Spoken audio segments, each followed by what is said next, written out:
Hello everyone. Today's session will be dedicated to exploring Virtual Private Cloud, or VPCs. When designing infrastructure, the initial and most critical step is setting up a network.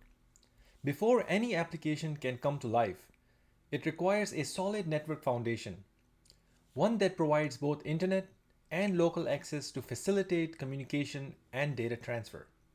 Most basic networking component is a virtual private cloud.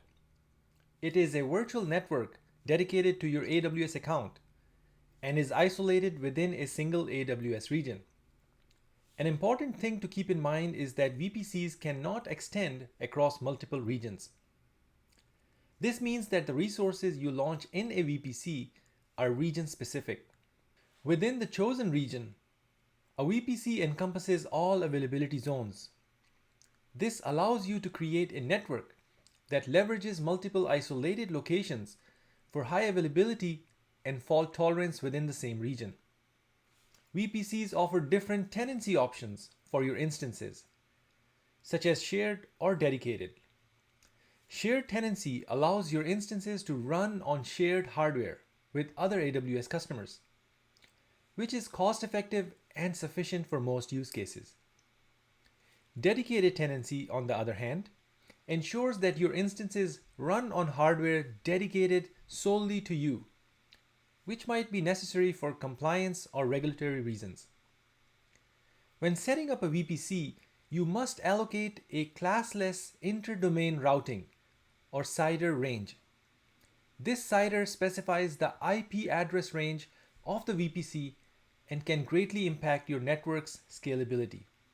Choosing a CIDR range must be done with foresight, considering future growth, as it determines the maximum number of components like subnets and instances that you can create within the VPC.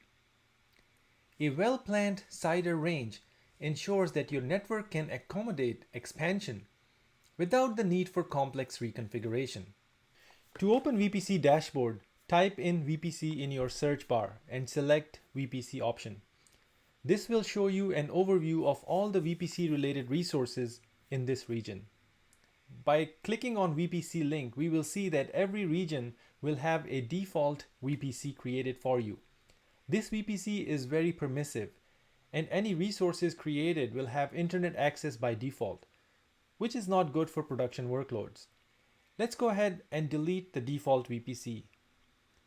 Now we can create a new VPC that we will configure according to best practice recommendations and our application requirements. We need to provide a name, a CIDR range, select the tenancy, and configure any tags that you want to be associated with your VPC. Clicking Create VPC will launch your VPC. In next session, we will explore subnets and configure our VPC with various subnets.